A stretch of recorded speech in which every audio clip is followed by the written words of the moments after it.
Yeah, but it has been out there for a long time. I mean, that's been out there for a couple years. They tried to trade him. Yeah, but he wanted out. He said he told management last year that he wanted out. So maybe he's going to Pittsburgh to join Rutherford. Yeah, how many Pittsburgh Carolina deals are there going to be now? Don't think so. Is UC Okinen going, fuck, I tried to get rid of these guys? It's possible. I don't know, though. I'm not kind of... Okay, so, all right, let's see. I will not say this on the podcast, but very sad about Tony Gwynn. Yes. Yeah, no, that's true. Another ball player. 54. 54. Yeah, that sucks. One of the sweetest swings in baseball history. It has been out there. Hold on. Cancer. A couple years. Sucks. Dreaded C word again. He said last year that totally sucks. So maybe he's going to Pittsburgh to join Rutherford. What the heck's going on? Yeah. Do I really sound like that? You have another podcast going there, Mike? Don't think so. Is UC Okinen going, Nice. That's fantastic. Oh, shit. So bright in here. 1 second. Hold on. Time out. I just got to turn these lights down. 1 second. Funny. Perfect.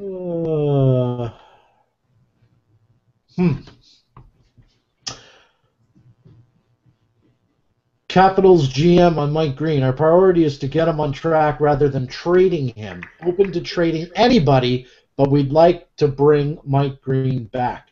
So what does that mean? They're open to trading Ovechkin? Sorry about that, guys. I'm closing Windows on my computer, and then I realize the replay or the 10-second delay is on my other computer on my desktop. Sorry about that. Did you guys see what the Capitals GM just said? Say that again. I didn't hear it. Caps GM just said on Mike Green, our priority is to get him on track rather than trading him. We're open to trading anybody, but we'd like to bring MG back. So, is that saying we'll deal Ovechkin? Is that what that means? Yeah, if they get Sidney Crosby in return, sure. Or Jonathan Taves, or... I talked to some people about this. We'll talk about it in the show in a second. Okay. Hold on. Oh. We are live, Josh. We are live. No, that's my chair. My private property. Okay. What do you think that was? I thought it was mass flatulence. There you go. No. No, I'm trying to fix Maybe a lot of things, Mike. My God, I would never do that. Jeff's not that. I don't even do that. Jeff might be a lot of things. That's hilarious. Oh, I was adjusting my seat. Where's my whoopee cushion? Where's your Conn Smythe now? All right, let's see. All right. How do you like them apples? We'll go with this pasty look today. You guys are unbelievable. I can't get my... Hey, did you guys see my Twitter picture for Father's Day yesterday? Check it out. It's still up there. All right, I will. What was it? You dressed up in a Montreal Canadiens jersey? Or Expos. I was a little kid, and my dad was wearing the Expos jersey. Pretty cool. Oh, nice. Yeah, it was some kind of Expos event. Broadcasters played, the players played. It was years ago in the 80s. Awesome.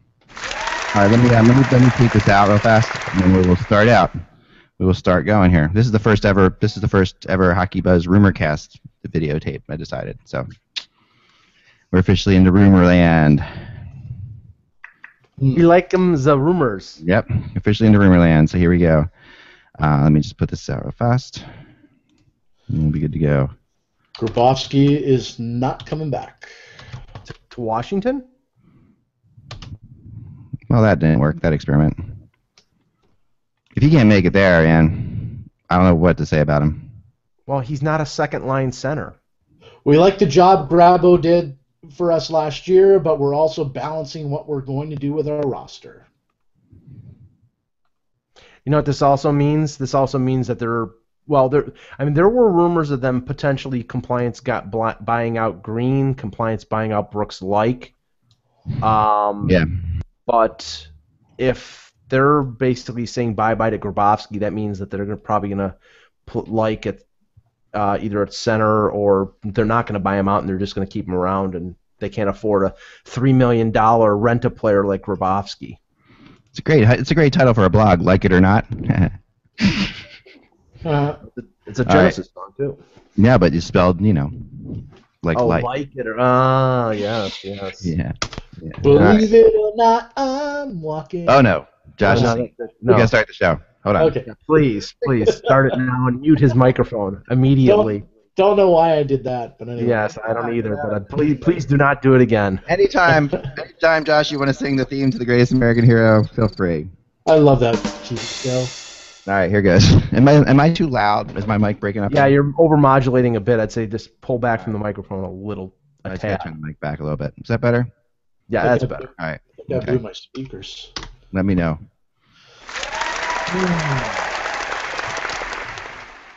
Here we go. Ready? Monday. A lot of news.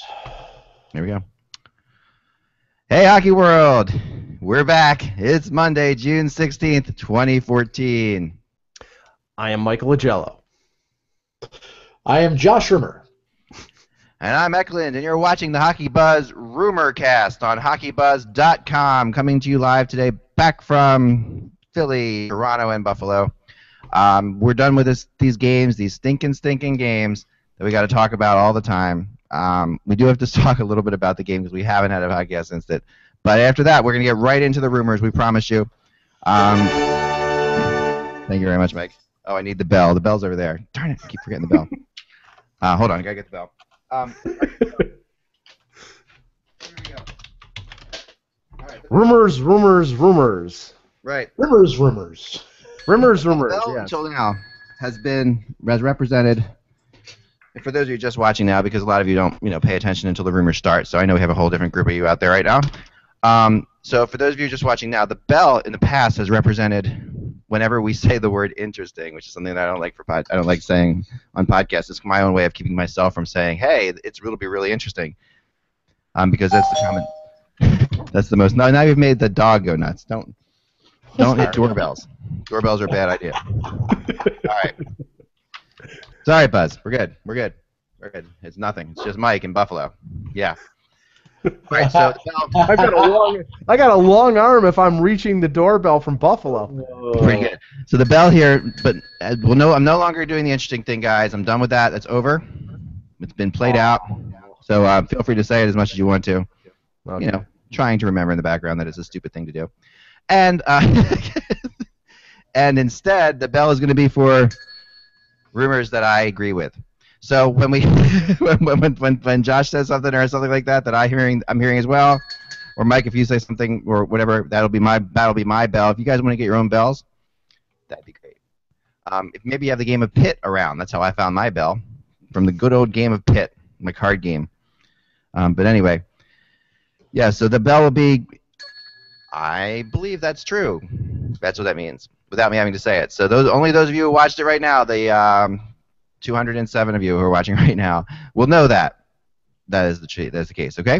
All right. So first of all, let's talk a little bit about what might have been the best hockey game I've ever seen, and that's why we have to talk about it. I wasn't really going to get into it. I know it happened on Friday night, but my goodness, I mean, honestly, it's hard to not say that this was the best hockey game I've ever watched live, or on TV. Or I mean, and that you're talking about. I was at the gold medal game in the Olympics when Crosby scored on Miller. I was at all the Winter Classics. I've been to the last 9 Stanley Cup Finals. This game though, this particular game, I think just took the cake. It was just, and I didn't expect it to be this good of a game, but the overtime in this game was by far the craziest thing I've ever watched. As hockey fans, we always sit there and we watch games, and from watching tons of games, you get the idea. You always have that sense. Oh, here it comes. Here it comes. You can see that guy's going to come down there. He's going to take the shot. The rebound. He's going to get it. Boom, boom, boom. It's going to happen. Or here he's open to the point. No one's covering her point man. They get it back to the point. Up. Here it goes. He's blowing it through. This must have happened 20 times on each side. And we're sitting there and nothing happens. And I'm sitting with Jason Lewis in the press box, our Kings blogger, and watching him go up and down emotionally, and just it was just great. I mean, that fact that no one, I tweeted out that this is going to end early because by all stretches should have ended. I mean, these teams were going for it. There was no one sitting back at these overtimes. And then the craziest moment happens when I think it was McDonough takes the shot off the post, right? And I don't know, you guys at home probably had a better perception of this than we did because we weren't getting the highlight of this. Well, no one was. The play kept going, and this brings up one beef that I have that the NHL has to fix immediately. And if this had happened, it would be fixed, but it didn't happen. From where we stood, that McDonough shot, because it kind of hit the post flat, it looked like it hit the netting, and it looked a lot like the Boyle shot, honestly. Yeah. And so there's a 6 minutes that went on after that, where the Kings could have scored a goal. So say that did go in and hadn't been a real goal, right? The 6 minutes that followed that were played, let's just say the Kings scored there and that had gone in. What then? You know what I mean? Because obviously the fans think they win the Stanley Cup, but they go to the replay and they say that was a goal, so you haven't won the Stanley Cup. Right. This has got to be changed, guys. I mean, it's got to be, and this is how it's so easy to change it. What you do is this. You just, when a play like that happens on a post or something like that, or when you think it could be over, the television crew, you have a little, they can see this. They can obviously see this play goes on, and it's got to be determined. And if it's determined that it was definitely a goal, no questions asked, that's a goal, play has to be stopped on the ice. I don't care how long it goes. If we know it's a goal, it's got to be stopped because there was a potential huge embarrassment for the NHL with the biggest crowd watching right there. And I've said this before. I mean, if a fight happens in that period of time, it counts as penalty. But that's it. What happens if someone illegally kills someone in that period? Like hit someone from behind. Is that a suspension? If that play doesn't count because it goes back. Mike, what are your thoughts? Well, I mean, we talked about something similar to this a couple webcasts ago. It's like, if say that happened not in overtime but during regulation, they would have to go back from the point that the goal was scored and replay that 6 minutes.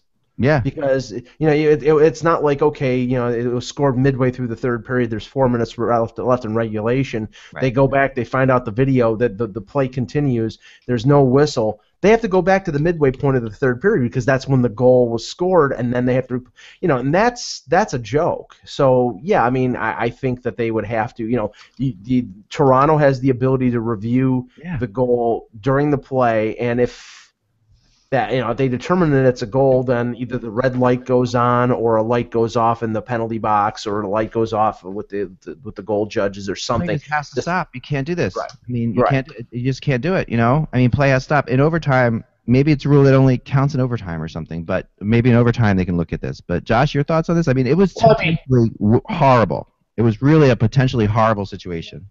You guys might think this is stupid, but what if one of the referees, every game, you have two referees, one of them is the designated guy that has an earpiece that can talk directly with the war room, and if they say that's a goal, and they buzz in his ear and they say, hey, that's a goal. Stewart, that was a goal. Blow the whistle. Blows the whistle dead. I mean, is that stupid? Right. What is the harm in that? That technology is so... Yeah. It's so easy to have. I mean, the guy sitting behind, calling the goals, there has a little earpiece in. It's so easy to have a wireless earpiece. It would be such a huge.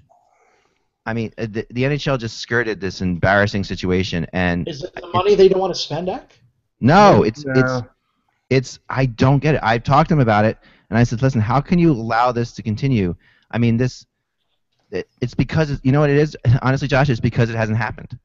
And I mean, because they're wired up to talk to the whole crowd, they should be wired up to be able to talk to Toronto, right? Right. instead of going to the headset in the timekeeper's box. Yeah. But you know the thing is, Ek, that I mean the optical illusion of the net sort of fluttering back off of that shot is because they made the net. It's not because of the adjustments they made to the net, because they made the back of the net or the width of the net smaller this year. It's because the mesh is really taut. Right, so And it doesn't get stuck on the back of the net. Right, and no, what they should do is they should have a little give to the mesh. So like it used to be like in the 70s, if you remember, the mesh was it was hanging there. Yeah. So if the puck goes in the net, it's not going to bounce out really quick like Boyle's goal. It's going to fall into the net, or the mesh is going to puff up with the force of the puck. So that's one solution. So if you don't see the net moving. Yeah, but I mean, and I agree with you on that. But this could be beyond the net. It could be something that a shot goes over the line barely and gets cleared out, and play continues, or it's just if something was a goal, that once the play stops and they're going to review it, is a goal, and we know it's a goal while the play is continuing, we have to stop the game. That's just there's just. The league has already had this sort of embarrassment with the Kane goal 4 years ago. I mean, nobody knew that puck was in the net. Yeah, and play continued for a little while. It was the most anticlimactic Stanley Cup winning goal in history because nobody knew it was in the goal except him and I think Nick Boynton, his teammate. Other than that, nobody knew that puck was in the net. Right. But this was potentially so much worse than that because it's an overtime Stanley Cup deciding, and that's that was that too. But in this case, you had a team that the home team potentially could have scored there, and they came close. Yeah, the Kings came close to scoring there, and it would have counted. But what would have happened is this: if the Kings had scored that goal, they would have gone crazy. But then there would have been a wait a second, we got to go and review the other goal from before, and that at that point, what? I mean that's. They did review it while play was going on, and then they told the referee that wasn't a goal. But if they had known it was a goal, I would have really been interested to hear how they handle it. Like if there would have been a way, or if there's anything, there's nothing in place right now. The way the rule states it is they have to continue playing. I just think this is like one of these things. But and you said it. The only way that this is ever going to be corrected is if something actually happens. Just like, I mean. Honestly, the whole replay system now is a result of Brett Hull no goal in '99 because I still remember to this day that I don't know if it was ESPN or Hockey Night in Canada who did not show the replay of that goal until the cup was being carried around by Mike Modano on the ice at First Niagara Center. Yep, I remember. Yeah, and that was ridiculous. The league looked like a bunch of idiots on that one. So this is going to become so we have to get out there and we have to make this, we have to change, we have to talk to somebody about this. I'm going to make this a little quest because this is such as I'm sitting there, I was thinking about what a nightmare this would be for the NHL, and we all are pulling for the NHL here. They've got this great, incredible hockey game going on. They've got huge ratings watching this game, and it would have set hockey back 5 years if that goal had actually gone in. And it just because people would have been like, oh, did you see that? Oh, yeah, but the other goal counted, and they went back and they reviewed it later. It's just like, no, it's dumb. It's dumb. It's dumb. It just doesn't make sense. But it doesn't make sense. That being said, it was a phenomenal game. It was, yes. I mean, I don't want to take anything away from that. It was an incredible game, and I mean, the emotions of up and down. I didn't even, I don't like either of these teams, and I was mentally wrecked, by the end of it. It was just, it was just incredible. It was worth the 27 straight hours of travel that I did for this game. I mean, it was insane. It was that good. And I'll never, I mean, the Rangers, anybody who sits there, and this is the crazy thing is this, too. This is my kind of last thought on this, and I want you to get your thoughts on this before we move on to rumors. But my last thought on it is this. Anyone who at this point says that the West is so much better than the East, I mean, let's just look at the 3 games in LA, which are 3 overtime games. Could have gone either way. I mean, the Kings were the better team in the series. There's no question about that. But the fact is, the Rangers could have very easily taken this series. I mean, it wasn't a matter of, I mean, we're talking about overtime, 3 overtime games. There really were 2 games that were in regulation, both in New York. So it was really a 1-1 series, and then 3 overtime wins by the Kings, 2 in double overtime. So when you look at it, this is the West versus the East. I mean, this is not even one of the best Eastern Conference teams, and they had a good path there. They got there. This is one of the best West teams, maybe. So, Josh, your final thoughts on all this? I just on, you mean talking about the goal? I mean, or like no, just the Western versus East thing. I mean, I think that I've really gotten kind of pissed off at the whole. Oh, the West is so much better because the Kings won in 5. This was not a 5-game series.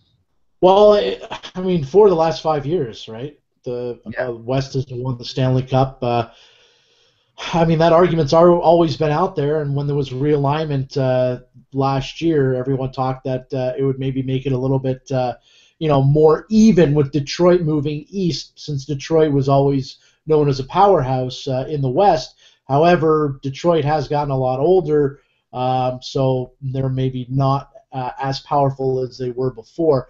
But yeah, I mean, the West has always been the conference that's been the better of the two. I mean, we were talking, when the Chicago Blackhawks and the LA Kings were playing each other in the West. I mean, that felt to us like it was a Stanley Cup. Yeah. Right? It did. There's no question about that. And I mean, you got to give it to the scouts in the West. I mean, these teams have good scouting staffs, and they're able to go out and find guys, and even trade for the right character guys as well. Jeff Carter had an interesting thing when they interviewed him after the game, and he talked about. They asked him, how tough was it to come back from a 3-goal or a 3-series deficit against the San Jose Sharks, and he said it's character. We got a lot of character guys on the team, and you know what? It is character guys that are winning these Stanley Cups. I mean, Justin Williams, was playing most of the time was playing on the third line, and the guy won the Conn Smythe Trophy. I mean, it's and character guys. I was happy to see that. I thought he was the one who should have won that. Guys that buy into the coach's system, and we see this over and over again here in Toronto. Everyone talks about how the players never buy into the coach's system. Well, you need to in order to win a Stanley Cup. I mean, there was talk out there that some of the guys, didn't like Daryl Sutter, but I mean, the guy knows which buttons to push. And Justin Williams was on Hockey Central at noon earlier today, and he said, he was the right guy to bring in for this situation. We weren't getting it done. They brought him in, and we were a better team because of it, because Sutter knows what buttons to push. And your buddy Michel Therrien's been trying to do the same in Montreal, but he's not pushing the right ones. But he's still got a 4-year deal. 4 more years. 4 more years. Who predicted it?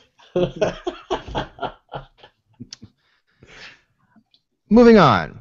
Not going to talk about Therrien today. Thanks. I got water all over my wall now. I just spilled. There you go. I can't talk about Therrien today. I just can't do it. Okay. This was like I said again. I mean, the West versus the East, Mike. I mean, listen. At the end, this is my thing about hockey, and this is why the Corsi stuff and all this stuff. I've been trying to get into it, and I get it.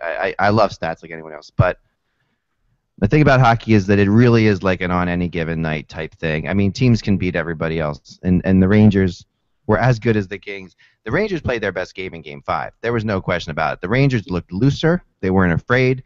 They were playing like themselves. They weren't intimidated by the Kings. I felt like they were intimidated by the Kings for the first 4 games.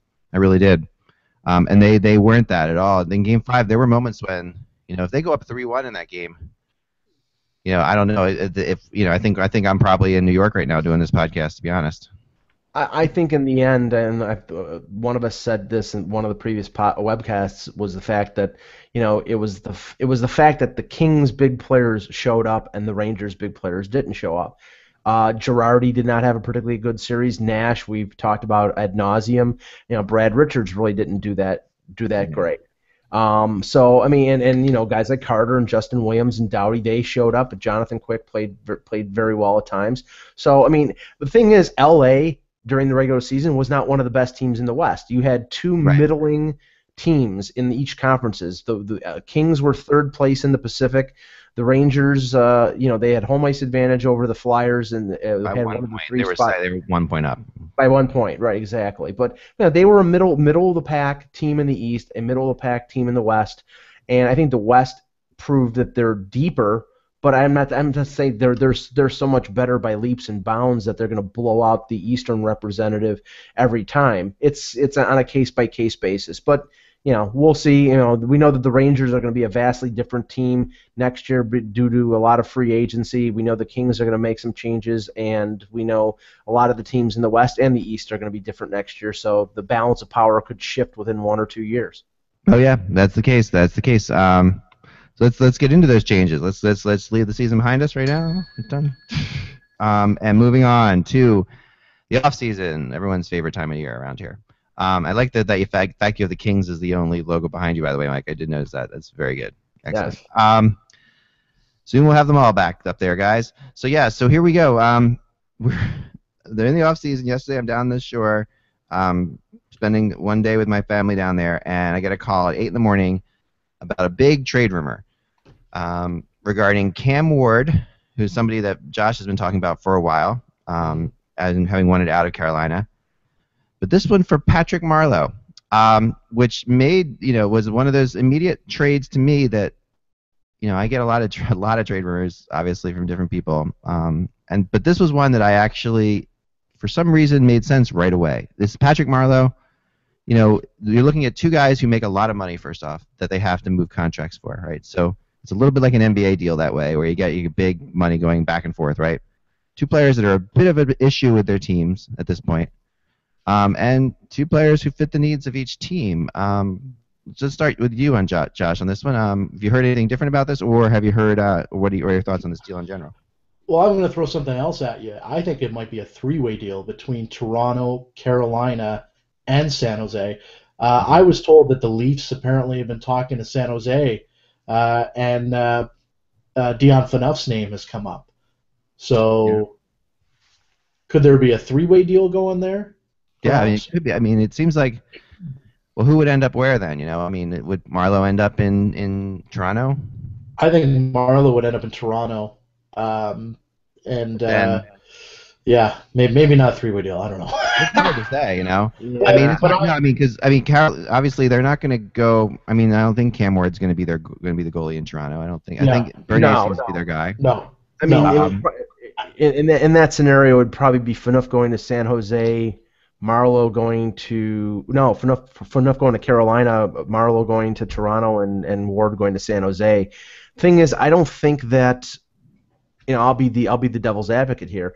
I don't think that with the fact that there are goaltenders in free agency, that you probably could get for less. I think you could probably get Ryan Miller for less than the $6.3 million that Cam Ward is being paid. Yes, but I don't think Cam Ward is leaps and bounds better than Ryan Miller.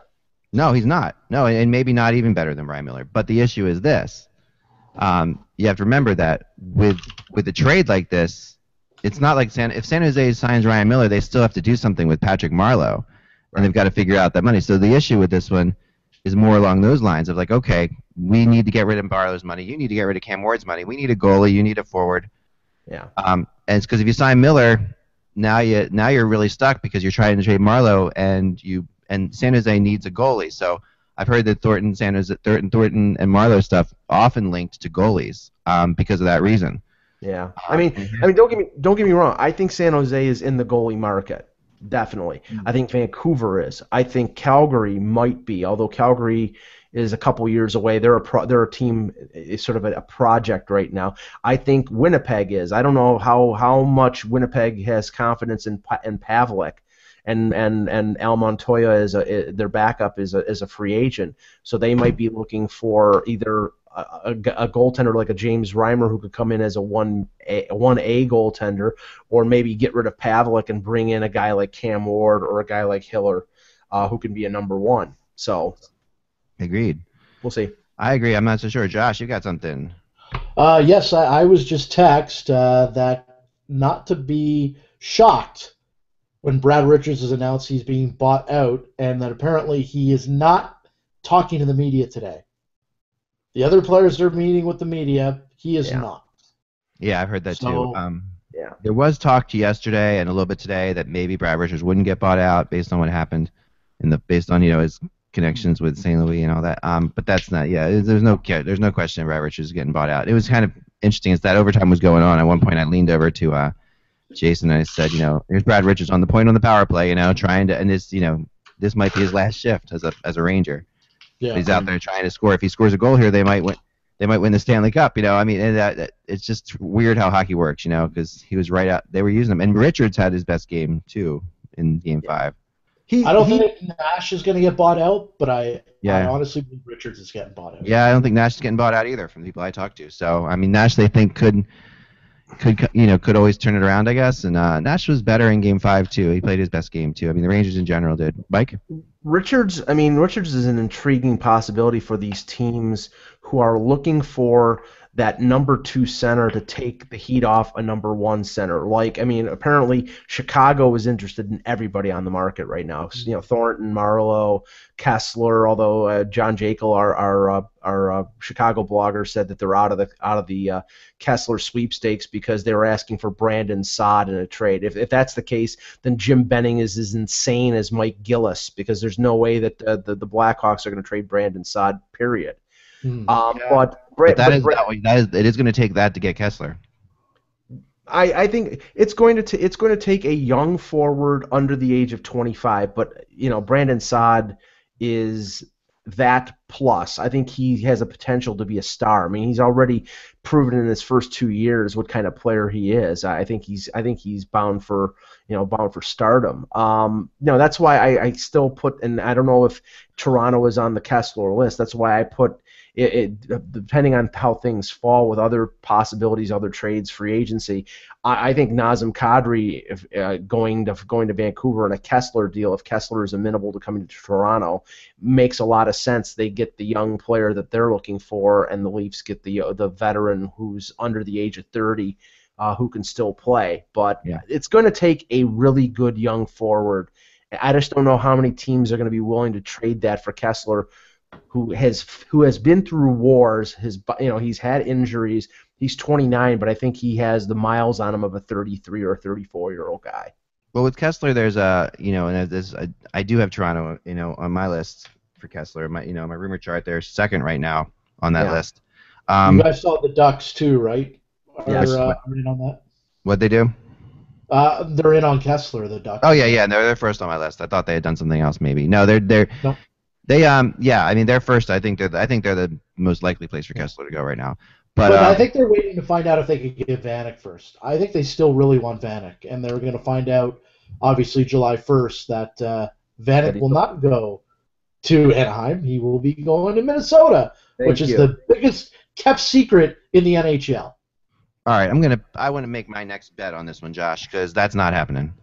I've talked to people in Minnesota. It's not happening. I'll bet you the two cookies you owe me. Okay. I'll bet you 10 cookies he goes there. All right. You got He wants to go there, Rack. And I know he wants to go there. To go there, but the combination of a couple things happened here. But since it's nice to want sometimes, because he wants to go there, but Minnesota got they've got this really good young team moving up. They don't want to spend any money on him at all. I mean, he's willing to go there for nothing. He would take less to go there. How much? I don't know, but I know that in the off season when he trains with a guy that I know pretty well, and I know that he talks about all the time. That's where he wants to go. When he's a UFA, he's going to Minnesota, even if he has to take less. I think 5 by 5 gets it done. There's no way Minnesota gives him $5 million. He was making 7.something, 7.2. Yeah, I've talked to them. Mike, I'm telling you right now, there is no way. If he takes $3 million, he's getting closer, but that might not even do it. So we're talking about seriously, how much is he willing to go down? Because look at what he's done. Look at what he has shown us recently. He's not a $5 million player. He was almost benched by the Canadians. Well, hey, you're talking about your favorite coach here. Come on. I'll bet you a blonde wig he goes to Minnesota. All right. I don't. this is the thing. I'll take that blonde wig. No, this is the thing. I mean, yes, he wants to go to Minnesota, and it's kind of like, Brad Richards wanted to go to the Rangers, and we all knew that, right? Forever. That's kind of what this reminds me of. It's very similar to the Brad Richards situation before that happened. And yet Brad Richards had, all those teams come and court him anyway, and still went to the Rangers. He probably goes to Canada now, right? If he's bought out, Richards. I can see him going to Ottawa, perhaps. Perhaps, but I mean, anybody who's watched Richards, he can't skate anymore. I mean, so it's like I don't think he's a good. I don't agree with you, Mike, that he's a good second line option for anyone at all. I think he's not a second line center in the slightest. I mean, we're looking at a league that's really turning around into a young person's league. There's a lot of really good young players. I mean, Ryan O'Reilly is a totally different ball of wax than Brad Richards right now, and things like that. That's. And I'm not saying he's going to go out. Look, let's just say this: he is not going to get a Vinny Lecavalier deal. He's not going to go out and get a 4.5 for 4 years type of deal. He may have to take a 1 or 2 year deal at around $3.5 million.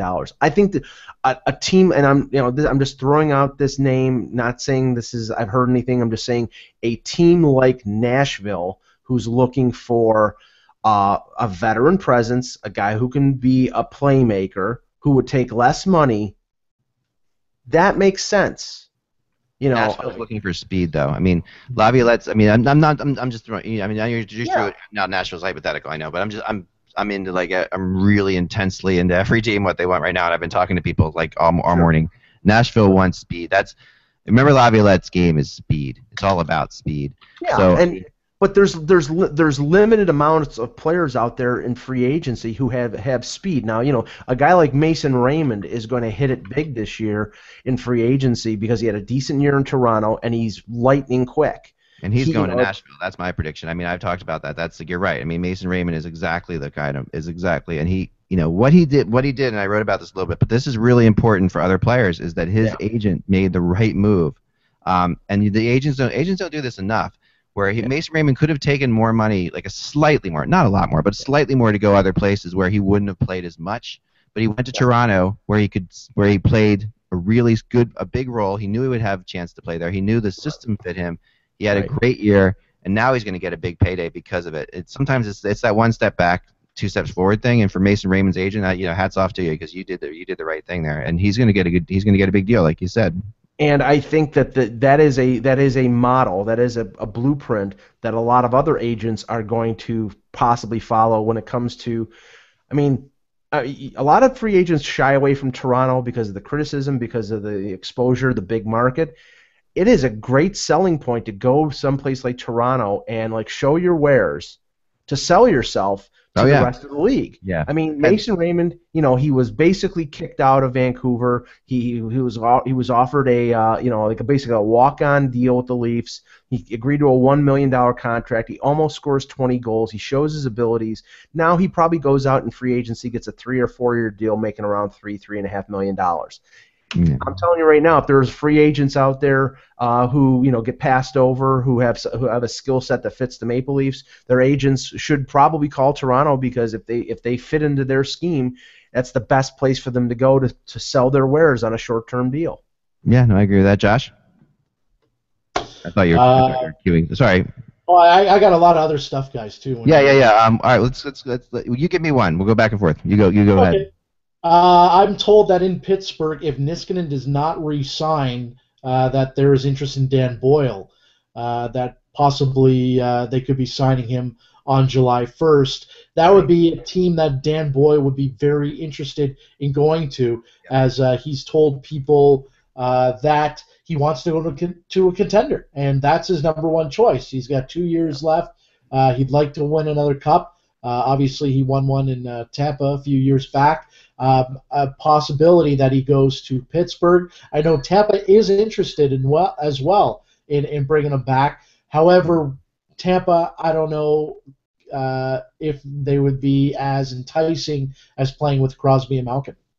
Yeah, I mean, I wrote about this yesterday too, Josh, and I think that I've even heard it to the point where Pittsburgh might try to get his rights from the Islanders. Right. This could actually happen before July 1st. Boyle's a hot commodity right now. Strawman's a hot commodity too. All of a sudden, he's one of these guys too, and I would really steer clear of him. You know, I don't dislike Strawman, but No. He takes definitely a lot of shifts off. I saw him in Columbus. I mean, yeah. they couldn't get him out of Columbus any faster than they did. I know. I mean, Yeah, he was Mr. Giveaway. And it's one thing to play amazingly in the Stanley Cup Final because it is the Stanley Cup Final, and if you can't get up for the Stanley Cup Final, you're not a hockey player at all. So like guys, maybe they got to put him in net. Yeah, right, exactly. I will give you one now. Josh, we'll go back and forth. Mike Richards. Sure. Okay, so Mike Richards is a good one to talk about because there's rumors today, big rumors today, and I think Don McLean talked about this maybe, and you texted me, you did at least, Mike, and I also had heard the same thing yesterday about a deal with Gaborik and the Kings being close, and if that's the case, if it's like a $5 million 3-year deal, I heard 18.5 over 3 years yesterday, so it's probably right in the same range as what Doug McLean was talking about today. Not Don McLean, not the guy who's sang American Pie. But Doug McLean. I was gonna guess Ron McLean. No. Yeah. Doug McLean. Yes, Doug McLean. Not he broke out his acoustic on Hockey Central. A long time ago. Okay, so yeah, no, not Doug McLean. Hey, you guys gave me crap for singing. I wasn't singing. I was doing a spoken word. Hey, I was paid to sing for a while, Josh. But okay, so karaoke. You were? Karaoke, my favorite. I got a good karaoke story for you guys at some point. I'll pay you not to sing, Josh. Our neighbors behind us just got a karaoke machine, and they play it as loud as you could possibly imagine. But that's another story. Okay, so anyway, so here we go. Mike Richards, Gaborik. If Gaborik's coming back to LA, which I think LA should do, I honestly do, and especially because I think this Gaborik-Kopitar combo is it. I mean, I think Gaborik has found his soulmate in Kopitar, and I think that if the two of them played together their entire careers, they would both be Hall of Famers. That's how. So I would bring him back, but that does mean probably that Mike Richards has to get moving on, which is a really interesting player because Mike is to me is one of these guys. I mean, he almost ended all the in overtime. I went Mike Richards on the ice because he's very good at almost ending overtimes, and he scored the big goal. Don't forget against Anaheim and in the first game of that series. So Mike Richards could be available. Here's the team. Now there's two teams again that are in Mike Richards, and these two teams are a common theme because they're both looking for centers, right? So, being Anaheim and Chicago, right? So Anaheim for Mike Richards is a pretty easy jump, right? I mean you're right across right down the 405. It's only a 24.5-hour trip by car, and but you can get down there pretty quickly. So then Chicago on the other hand though.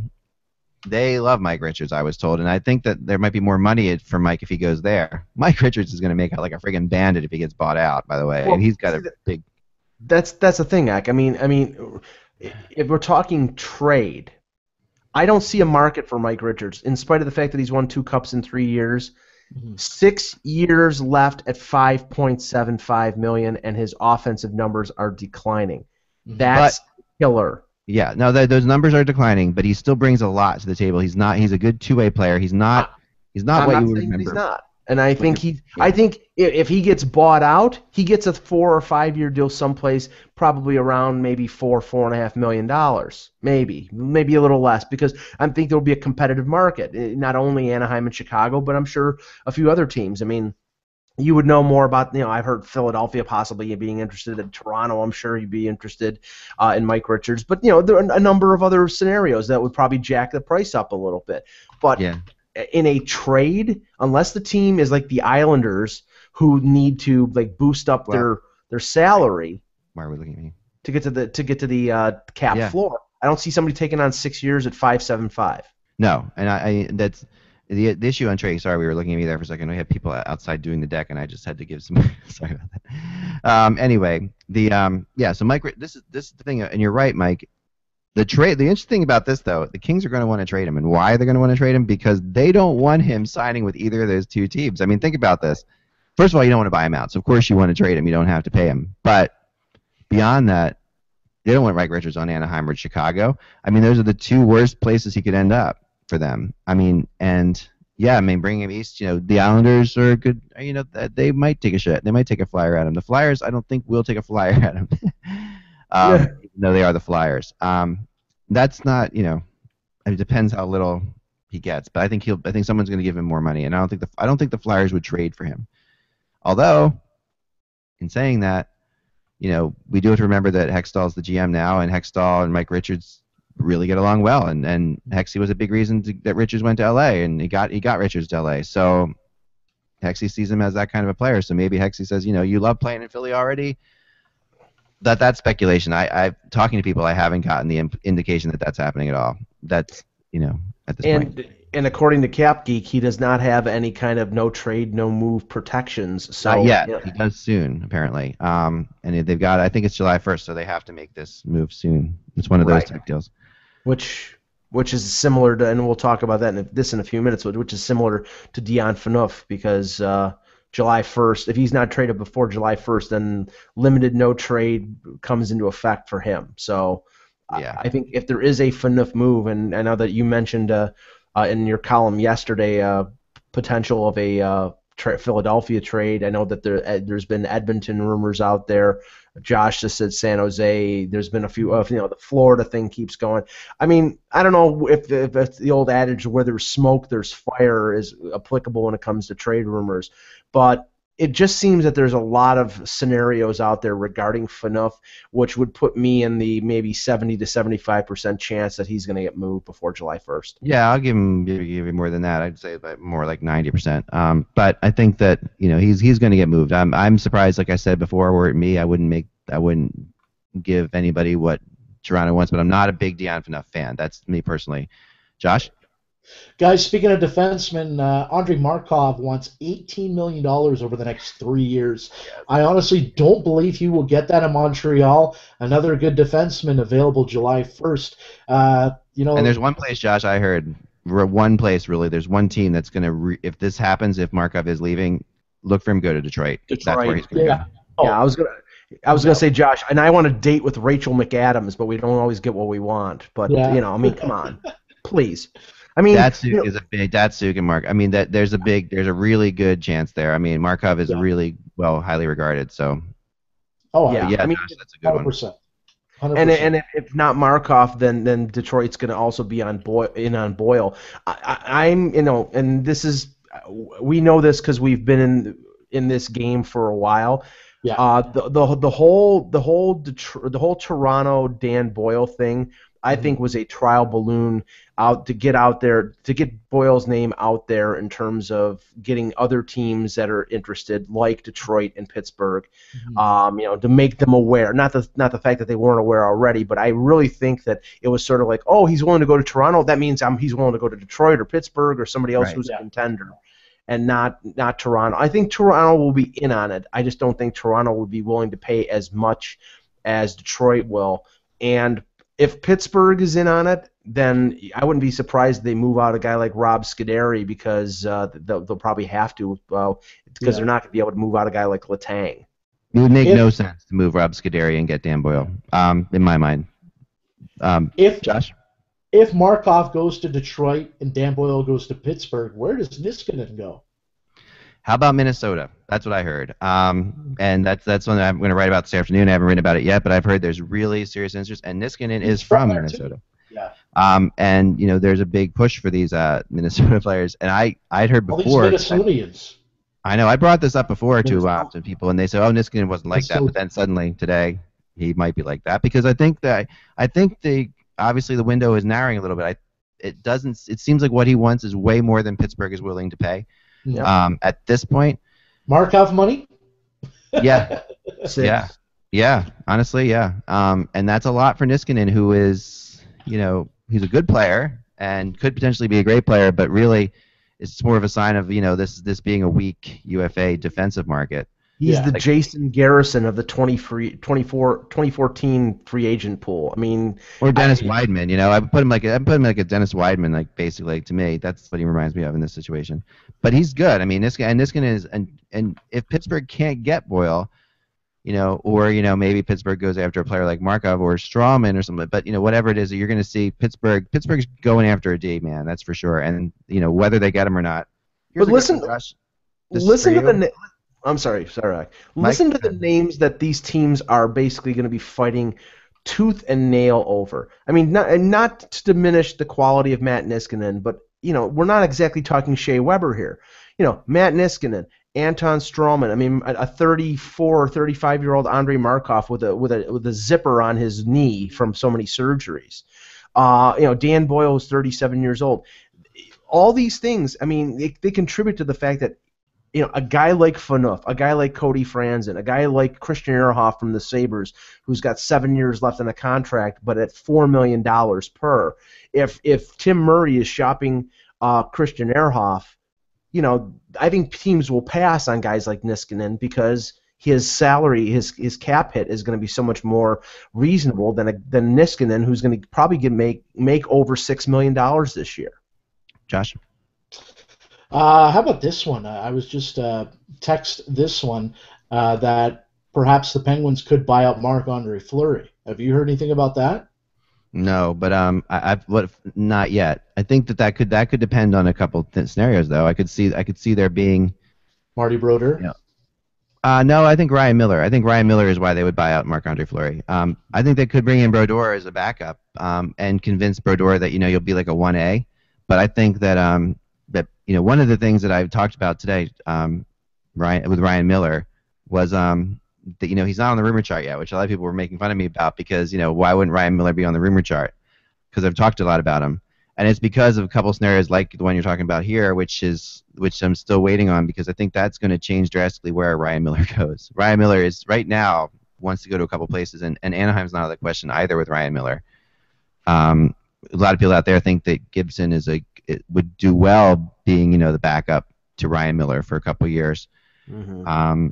It's funny. This is such a what have you done for me lately situation though because Gibson had this incredible first couple games and then because he loses Game 7 and gives up a lot of goals, suddenly he's not ready for the NHL. But I don't think he really was ready for the NHL. I think you have to sort of judge that he's ready for the NHL, but is he ready to be the starting goalie on a Stanley Cup contender for 65 games? I think that with Ryan Miller, Gibson would make a lot of sense, and of course, this is where Miller wants to live. So that's also a scenario there, and Miller wants to go to where he can win a cup. So that's the number one thing with Miller. So think Anaheim's a great fit, Pittsburgh is a great fit. These are teams. Now here's a good one for you, Josh. Okay. We've heard that what's his name? Sorry, I just had it written down here for a second. God, too many names spinning. Ellis Hemsky. Sorry, too many names spinning around in my head. Hemsky not going to come back to Ottawa for sure now. That's what we're told. And on top of that, I've heard Columbus interested in him. Interested in who? You broke up there. Interested in Alice Hemsky. Hemsky. Yeah, here's a player that apparently some of the Jacket upper management are like and think that he would be a good fit for them. Bring them some offense, bring them some skill up front. Well, they're trying to move Umberger out of there. Obviously, Umberger wanted to trade. So yeah, I guess there could be room there for Hemsky.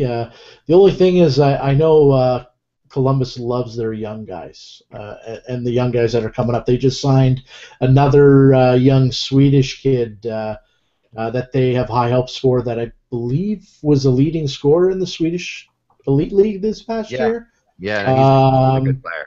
And they're expecting him to fill a role on the roster.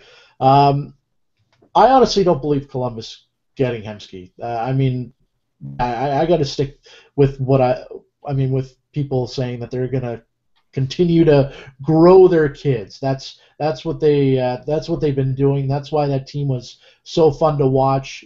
The Foligno, obviously they didn't draft Foligno, but they traded for him, but he's young. But the Ryan Johanssons and the Boone Jenners and the Ryan Murrays, and they love their young guys, and they love giving the young guys a chance. So, but that doesn't exclude the possibility of them adding a veteran who can provide a little scoring punch. I mean, if we learned anything from how they played against Pittsburgh, I mean, they're a tough defensive team.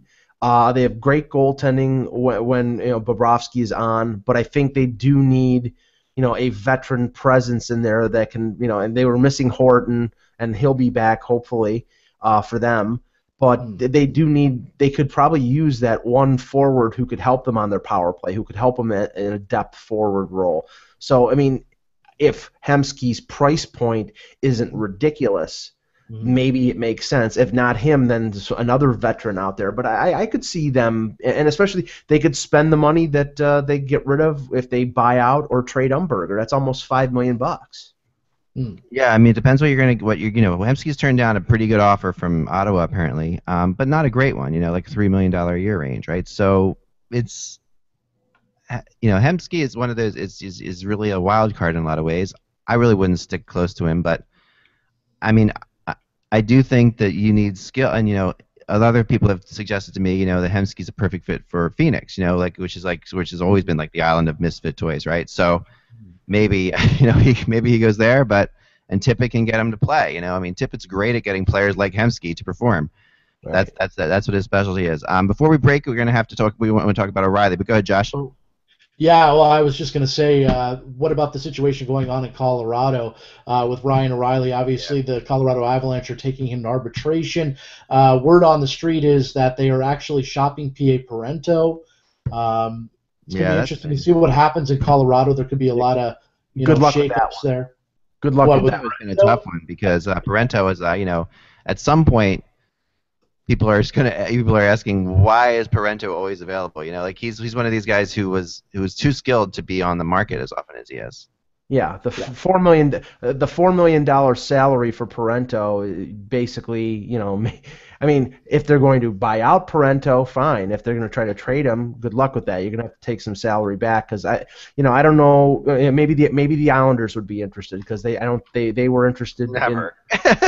Never. I was being facetious there. Thank you. Yeah, sorry. I'm I can't throw that kind of stuff out there. No. What about the Canadians? You might. Maybe.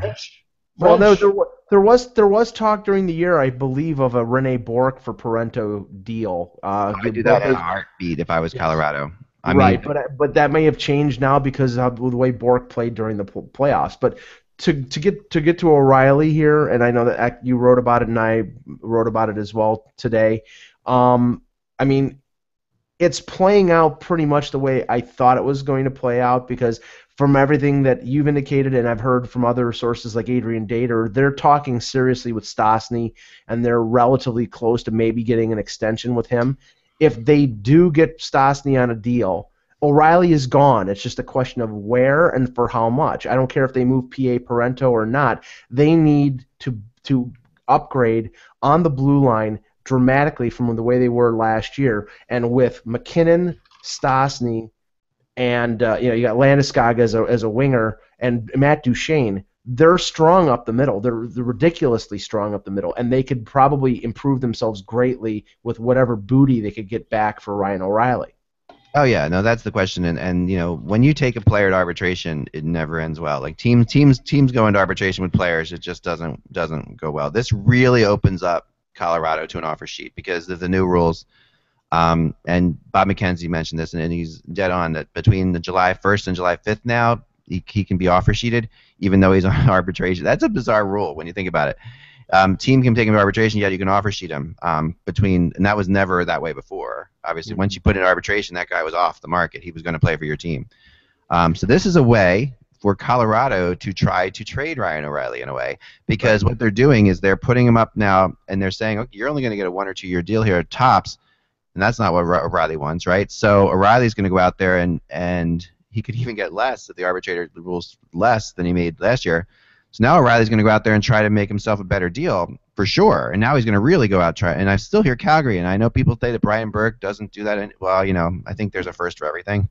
And in this situation, Burke will say, you know what? Look what they've did. They took this guy to arbitration. That's not fair. That's not right. So we're gonna help him out and sign him to an offer sheet because that's the right thing to do in this situation to help the player out. I mean, you'll see Burke. You'll see something like that. This is not going to end well for Colorado and Ryan O'Reilly at this point. No. And I honestly do believe that. I've heard Calgary. I've heard the Islanders in this situation too. And the Maple Leafs, who I do believe want Ryan O'Reilly in a big way. Yes. In the offer sheet world. So, I'm totally thinking that we're going to see another Ryan O'Reilly offer sheet. And what then Colorado sits back and says, okay, well, we couldn't sign you anyway because we didn't really want you here because you didn't get a lot. For something's up with Ryan O'Reilly and the Avalanche. There's something going on with the players there. I think that McKinnon basically, for whatever reason, we don't know this. But when you talk to people, it's funny. You talk to people in the media who've been around for a long time, and like I did during the finals, and you ask them about the situation, and they all say McKinnon must really like Stastny more than O'Reilly. There's some and that's not anything we know, but it's just one of those situations where that Roy is talking to Nathan McKinnon about who's going to be his teammate for the next 5 to 6 years, Right. and he really does like Stastny. And to me, I guess he. But just look at the optics of it, Ak. I mean, Stastny is a career Avalanche player. I mean, take it for what it's worth. He's a career Avalanche player. He's been there for 6, 7, 8 years. Yeah, but half of his career, Mike, they tried to trade him. Half of his career, half of the career they thought no one would take if he was making $4 million instead of $6.5 million. Right. They would have traded him 3 years ago. Right. But now, see, the thing is, now they have a do-over here where they can get him, probably on a deal a little less than what he was making before, because it's sort of like the Vanek situation. Vanek was making $7 million with the Sabres because of the offer sheet that the Oilers offered him way back in 2007, and now he's made his money. He's going to take less to go where he wants to go. Stastny may want to stay in Colorado. He may be willing to take a little less to stay in Colorado. The organization, I don't care what they say about, it's water under the bridge. You sign a 2-year offer sheet for the type of deal that O'Reilly signed with Calgary. That's a shot across the bow to the organization. They're not gonna bow and scrape to you because you signed an offer sheet during the middle of the season to bail on them. Now they matched the deal so they could get something back for him. Or maybe get him to agree to a more amenable long-term deal. I think the long-term deal is out the window completely. He doesn't want a 1 or 2 year deal. He wants long-term security like most players do.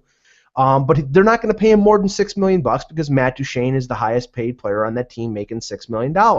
So he is gone if Stastny signs.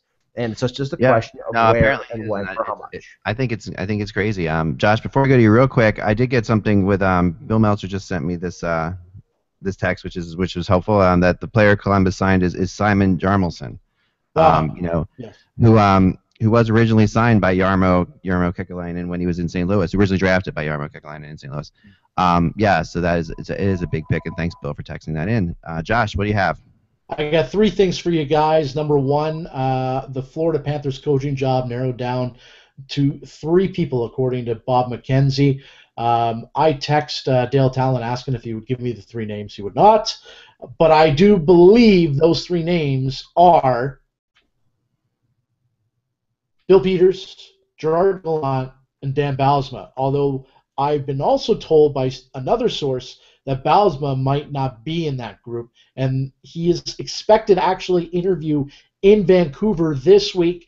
Vancouver also interviewed Mike Johnston, the former assistant coach with I believe he was with the Vancouver Canucks already for 7 years. He was associate with the Kings, and he's been the head coach of the Portland Winterhawks for the last 6 years. Apparently he had a really good interview, and they like him a lot. But the front runner still remains Willie Desjardins, and obviously they were waiting to speak with him until Texas was done with their playoffs. And a third thing, this is kind of interesting, as James Myrtle has just tweeted out, told the Bruins may have gone over the cap by as much as $5.5 million this year. Depends on how many bonuses Iginla, Krug, and Hamilton hit. Wow. I don't know what they do at this point, though. It would just be some kind of a. Well, it falls over to the following year, but that's one of the right. There's no penalty though. It's just the penalty is that it goes to the next year. Right, which is one of the reasons why there's talk that they're going to move on from Thornton. They may try to trade guys like Gregory Campbell, who are making significant money for fourth liners, and bring up some of the kids from Providence, and have them play fourth line roles. I mean, you could also see the possibility of them, and I don't buy these rumors because they just don't make any sense, but they continue to be Brad Marchand trade rumors, and I can't imagine Yeah, I can't imagine them moving Brad Marchand. He's the quintessential Bruin. He's a pain in the ass. Yeah. And, that's the type of player that they love there, and I really can't see them moving him for the foreseeable future. But they've been out there for a couple weeks, and I just don't buy them, though. Yeah, I'm not buying that either, Josh. Guys, I also have a bit of also news that happened today. Doug Waite named assistant GM of the New York Islanders. Yeah. He will remain as an assistant coach as well. He was a special advisor to the GM last year as well as assistant coach. The Islanders are also bringing back Greg Cronin into the fold. He's going to be an assistant coach with the New York Islanders. Everyone knows Greg Cronin as the former Maple Leafs assistant general manager. And Dave Farish has been speaking with the Washington Capitals and Barry Trotz. He would like to join the Capitals coaching staff. And that's basically narrows it all down that happened today. Yeah. Good stuff, Josh. Good stuff. We got to go. We got time's up. Definitely, we're over time, but we appreciate you guys coming in and watching. I think we had the record number of viewers today to watch us. I would see the number when it all boils down. But thank you so much for watching. We'll be back again tomorrow. I've got this wheel behind me here that you may have seen. I'm going to eventually have names on that wheel, and we're going to use that to preview different teams, different days. So tomorrow, stay tuned for the names on the wheel. I know that's a real. Yeah. I thought you were gonna write in each space 1 cookie, 2 cookie, 3 cookie. We do a bet. You spin the wheel, and it's 8 cookies. Right. It's like $1. I'm a diabetic. I can't eat that many cookies. I know. Right now, this wheel has nothing on it, but it will tomorrow have team logos on it. So we will definitely be getting into that tomorrow. Good stuff, guys. As always, thanks for watching. We'll be back again tomorrow, 1 p.m. Eastern Time. Remember, without the buzz, it's just hockey. See you soon.